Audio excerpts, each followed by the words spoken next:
ಹೊಸಕೋಟೆ ತಾಲೂಕಿನ ದೇವನಗುಂದಿ ಬಳಿ ಇರುವ ಇಂಡಿಯನ್ ಆಯಿಲ್ ಕಾರ್ಪೊರೇಷನ್ ಲಿಮಿಟೆಡ್ನಲ್ಲಿ ಚಾಲಕರು ಮತ್ತು ನಿರ್ವಾಹಕರ ಸಂಘದ ವತಿಯಿಂದ ವಿವಿಧ ಬೇಡಿಕೆಗಳಿಗೆ ಆಗ್ರಹಿಸಿ ಸಾಂಕೇತಿಕವಾಗಿ ಪ್ರತಿಭಟನೆ ನಡೆಸಿದ್ದಾರೆ.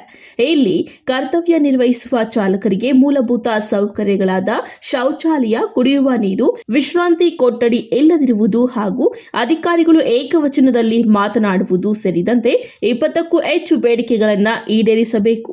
ಅಲ್ಲಿಯ ತನಕ ವಾಹನಗಳನ್ನು ಚಾಲನೆ ಮಾಡುವುದಿಲ್ಲ ಎಂದು ಎಲ್ಲಾ ಚಾಲಕರು ಒಗ್ಗಟ್ಟಿನಿಂದ ಲಾರಿಗಳನ್ನು ನಿಲ್ಲಿಸಿ ಸಾಂಕೇತಿಕವಾಗಿ ಪ್ರತಿಭಟನೆ ನಡೆಸಿದ್ದಾರೆ. ಇನ್ನು ಸಂಘದ ಅಧ್ಯಕ್ಷರಾದ ರಂಗೇಗೌಡ ಮಾತನಾಡಿ, ಕಂಪನಿಯ ಆರ್ಥಿಕ ಉದ್ದೇಶದಿಂದ ಚಾಲಕರು ಹಾಗೂ ನಿರ್ವಾಹಕರು ಹಗಲು ಇರುಳು ಶ್ರಮ ಪಟ್ಟು ಕೆಲಸ ಮಾಡುತ್ತಿದ್ದಾರೆ.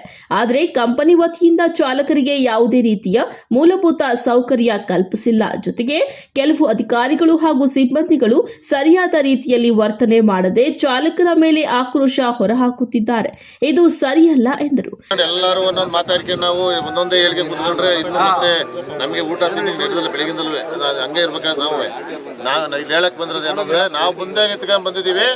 ಹಿಂದಿಂದೆ ಒಂದು ಲೆಕ್ಕ, ಮುಂದೆ ಬೇರೆ ನಾವು ಕರೆಕ್ಟಾಗಿ ಮಾಡ್ಕೊಡ್ತೀವಿ ಅಂತ ಡೀಲರ್ಸ್ ಮತ್ತೆ ಟ್ರಾನ್ಸ್ಪೋರ್ಟರ್ ಬಂದರೆ, ಡೀಲರ್ಸ್ ಬಂದರೆ ನಮ್ಮ ಹತ್ರ ಬಂದು ಲೋಡ್ ಇಡಿಸಿ ಇನ್ಮೇಲೆ ಮುಂದುವರ್ಸ್ಕೊಂಡು ಹೋಗಿ ಅಂತ ಕೇಳಕ್ ಬಂದಿದ್ದಾರೆ. ಈಗ 15 ದಿನ ಆದ್ಮೇಲೆ ನಾವೇ ಬರ್ತೀವಿ. ಅದಕ್ಕೆ ನಿಮ್ಮ ಅಭಿಪ್ರಾಯಗಳನ್ನ ವ್ಯಕ್ತಪಡಿಸ್ಬಿಟ್ಟು ಸಾವಧಾನವಾಗಿ ಎಲ್ಲರೂ ಕ್ಲೀನ್ ಆಗಿ ಕಂಪ್ನಿ ನಡೆಸ್ಕೊಂಡು ಒಂದು ಟೈಮ್ ಹೋಗೋಣ ಅಂತ ಏನ್ ಮಾತಾಡ್ತಾರೆ ಅದು ಡೀಲರ್ಗಳು ಸಮಸ್ಯೆ ಇದ್ರೆ ಹೇಳ್ಬೋದು, ಮಾತಾಡ್ಬೋದು. ಒಳಗಡೆ ಮಾತಾಡ್ಬೋದು. ಫಸ್ಟು ಒಬ್ರಿಗೆ ಮಾತಾಡಿಸ್ಬೇಕಾದ್ರೆ ನಗ್ನಗ್ತಾ ಮಾತಾಡೋದು ಫಸ್ಟ್ ಕೇಳಿದ್ದೀವಿ. ನಂಬರ್ 2ನೇದು ಸೆಲ್ಫ್ ರೆಸ್ಪೆಕ್ಟು ಕೊಟ್ಟು ಈ ಒಬ್ಬರು ಅಟೆಂಡರ್ ಅನಿಲ್ ಅವರು ಅದೇ ಹೇಳಿದ್ರು, ಒಬ್ರು ಅಟೆಂಡರ್ ಆಗಲಿ ಒಬ್ರು ದೊಡ್ಡ ಆಫೀಸರ್ ಆಗಲಿ ಅವ್ರವ್ರ ಪರ್ಸನಲ್ ಮರ್ಯಾದೆ ಅವ್ರಿಗೆಲ್ರಿಗೂ ಕೊಟ್ಟೆ ಮಾತಾಡಿಸ್ಬೇಕು. 2ನೇದು. 3ನೇದು ಟರ್ಮಿನಲ್ ಒಳಗಡೆ ಗ್ರೀನ್ ಕಾರ್ಡು ಲೇಟ್ ಆಗುತ್ತೆ ಅಂತ ಒಂದು ಇಶ್ಯೂ ಇತ್ತು, ಅದು ಹೇಳಿದ್ದೀವಿ. ಅದು ಬೆಳಗ್ಗೆನೂ ಗೌಡ್ರು ಯಲ್ಲಪ್ಪ ಅವರು ಫಸ್ಟ್ ರೌಂಡಲ್ಲಿ ಬಂದಾಗಲೂ ಹೇಳಿದ್ದಾರೆ. ಅದನ್ನು ನಾವು ನೋಡಿ ಸರಿ ಮಾಡ್ತೀವಿ, ಆದಷ್ಟು ಬೇಗ ಇಶ್ಯೂ ಮಾಡಿ ಅಂತ ಹೇಳಿದ್ರು. ಶಾರ್ಟೇಜ್ ಇದೆ ಹೇಳಿದ್ರು, ಅದು ಇವತ್ತಿಂದ ಇದು ಬರಲ್ಲ, ಅದು ಟಾಪ್ ಅಪ್ ಮಾಡಿ ಇಮಿಡಿಯೇಟ್ 2 ಅವರ್ ಕಾಯೋದು.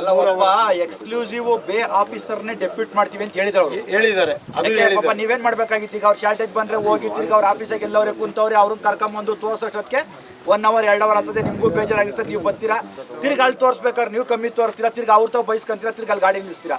ಅದೆಲ್ಲ ತಾಪತ್ರೆ ಬೇಡ ಅಂತ ಒಬ್ಬರು ಆಫೀಸರ್ನ ಬಿಡಿ, ಇಲ್ಲಿ ಚೆಕ್ ಮಾಡ್ಲಿ. ಆಮೇಲೆ ಅವ್ರೇನ್ ಹೇಳ್ತಾರೆ, ಎಲ್ಲಾ ಬೇನಲ್ಲೂ ಬರಲ್ಲ, ಕೆಲವೇ ಬೇನಲ್ಲಿ ಅಂತ. ಆ ಬೇಗಳಲ್ಲೇ ಬಿಡಿ. ನೀವು ನಿಮಗೆ ತಾಪತ್ರೆ ಬರತ್ತೋ ಬಿಡಿ, ತಾಪತ್ರೆನೇ ಬರಲಿಲ್ಲ ಒಂದು ವಾರ ಆಫೀಸರ್ ಬೇಕಾಗಿಲ್ಲ. ನಂತರ ಪ್ರತಿಭಟನೆ ಹೆಚ್ಚಾಗುತ್ತಿದ್ದಂತೆ ಸ್ಥಳಕ್ಕೆ ಆಗಮಿಸಿದ ಡಿಜಿಎಂ ಭರತ್ ರೆಡ್ಡಿ ಭೇಟಿ ನೀಡಿ ಪ್ರತಿಭಟನೆ ನಿರತ ಚಾಲಕರಿಂದ ಮನವಿ ಪತ್ರ ಪಡೆದು ತಮ್ಮ ಎಲ್ಲಾ ಬೇಡಿಕೆಗಳನ್ನು ಮೇಲಧಿಕಾರಿಗಳೊಂದಿಗೆ ಚರ್ಚಿಸಿ 15 ದಿನಗಳಲ್ಲಿ ತಮ್ಮ ಸಮಸ್ಯೆಗಳ ಬಗ್ಗೆ ಚರ್ಚಿಸಿ ತೀರ್ಮಾನ ತಿಳಿಸಲಾಗುವುದು ಎಂದು ಭರವಸೆ ನೀಡಿದ ಮೇಲೆ ಚಾಲಕರು ತಮ್ಮ ಪ್ರತಿಭಟನೆಯನ್ನ ಹಿಂಪಡೆದಿದ್ದಾರೆ. ಕಂಪನಿ ಪಾಲಿಸಿ வெளில இருக்கிறது என்னால பண்ண முடியாது. ಅವ್ರ ಕೈನಲ್ಲಿ ಏನಾಗುತ್ತೆ ಮಾಡ್ತಾರೆ, ಅವ್ರ ಕೈನಲ್ಲಿ 100% ஆகிறது நான் பண்ணி தரேன்னு சொல்லியிருக்கேன். அதுக்கு அப்புறமாவே நீங்க வந்து இன்னைக்கே ஸ்டார்ட் பண்றப்பா, ದಯವಿಟ್ಟು ಸ್ಟಾರ್ಟ್ ಮಾಡ್ರಪ್ಪ ಪ್ಲೀಸ್. ಈ ಸಂದರ್ಭದಲ್ಲಿ ಅಧ್ಯಕ್ಷರಾದ ರಂಗೇಗೌಡ, ಉಪಾಧ್ಯಕ್ಷರಾದ ಯಲ್ಲಪ್ಪ, ಪ್ರಧಾನ ಕಾರ್ಯದರ್ಶಿ Kempegowda, IOC DGM Bharath Reddy, Pradeep K, Srinivas Reddy ಹಾಗೂ ಪೆಟ್ರೋಲ್ ಬಂಕ್ ಮಾಲೀಕರಾದ ನಾಗೇಶ್, ವೇಲು ಸೇರಿದಂತೆ ಅನೇಕರು ಉಪಸ್ಥಿತರಿದ್ದರು.